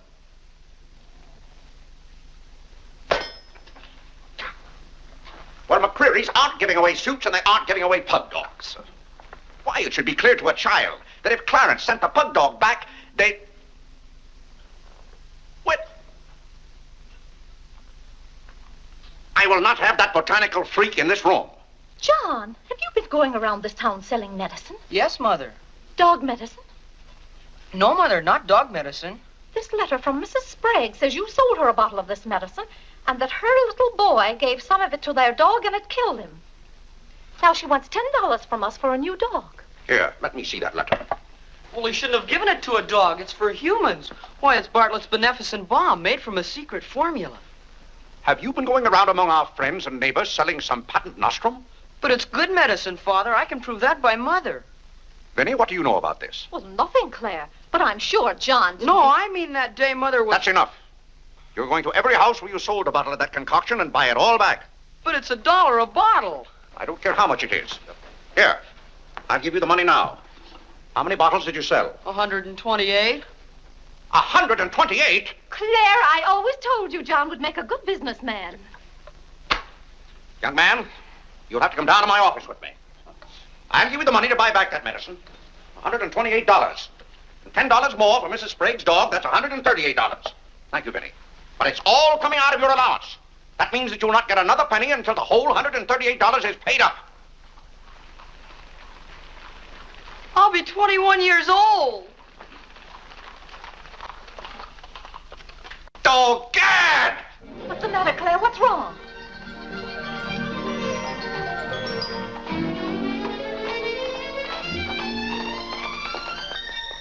Those gypsies are back. Don't anyone answer the door. They're moving in on us again, bag and baggage. I won't have it, I tell you. I won't have it. Now, Claire. Don't let them in. Claire, hush up. They'll hear you. Tell them to get back in that cab and drive right on to Ohio. As if we could turn our own relatives away. But they're extravagant enough to take cabs when horse cars run right by our door. And now you be quiet and behave yourself. John, come help with the baggage. Why do they always have to pounce on us without any warning? Cora, Mary. Well, it's so good to have you back again. How are you, Vinnie? We've been so worried about you. Oh, I'm fine now. Did you have fun in Springfield? Yes, Was it? John. My, you're still growing. Thank you, Cousin John, Cora. go get the baggage. There's Hello. Whitney. How are you, darling? Fine, thank you.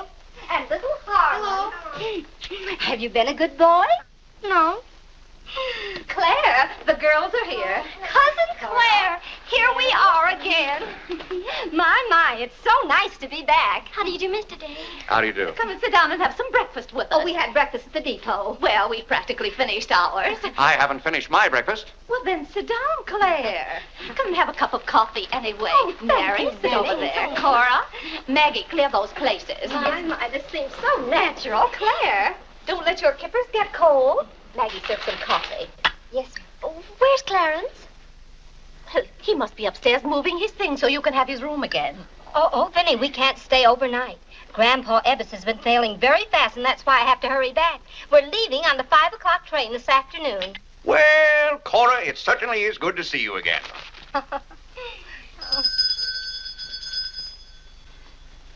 Well, who can that be?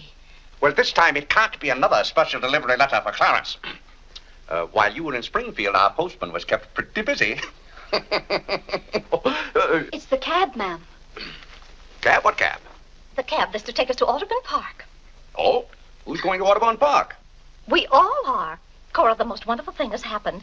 Claire is going to be baptized this morning. Vinnie, what are you saying? I'm saying you're going to be baptized this morning. I am not going to be baptized this morning or any other morning. You promised yesterday that as soon as I sent that pug dog back, you'd be baptized. I never said anything remotely like that. Clarence was right there and heard you. That's why I ordered the cab. The cab. Vinnie, you send that right back. I'll do nothing of the kind. I'm going to see that you go to heaven. I can't go to heaven in a cab. Well, you can start in a cab. I'm not sure they'll ever let you into heaven, but I know they won't unless you're baptized. They can't keep me out of heaven on a technicality. Claire, stop quibbling. You may as well face it. You've got to make your peace with God. Until you stirred him up, I had no trouble with God.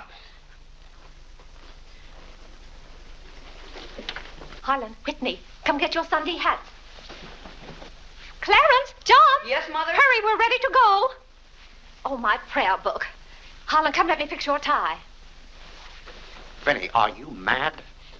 Was it your plan that my own children should witness this indignity? Why, Claire, they'll be proud of you. I suppose Harlan is to be my godfather. Vinnie, I won't go through with this thing. That's final. Claire, dear, if you feel that way about it. I do. Then we won't take the children with us. I'm not talking about the children. I'm ready, Mother. Oh, John.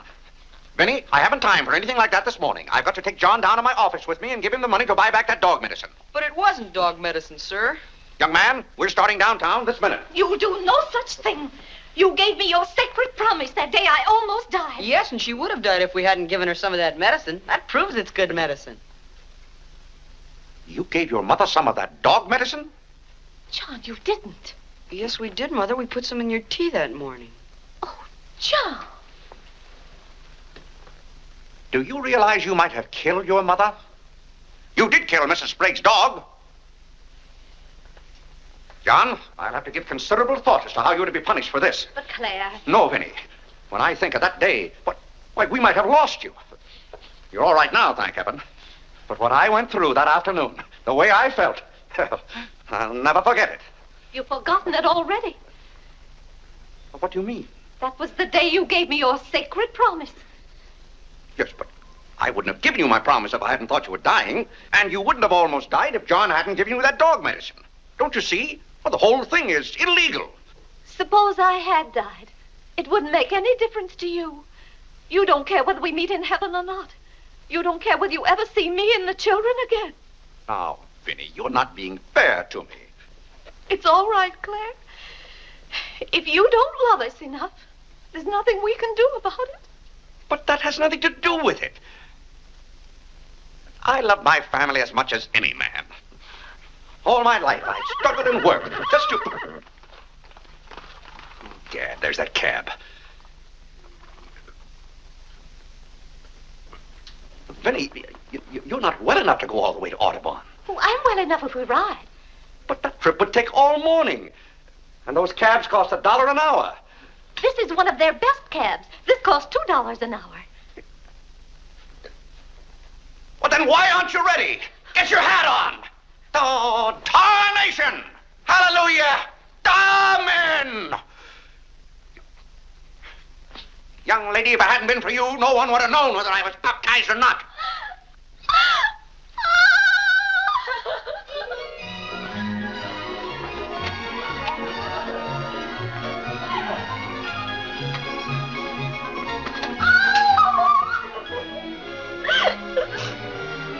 Oh, Gad! Good morning, Mr. Day. You're going to the office? No, I'm going to be baptized.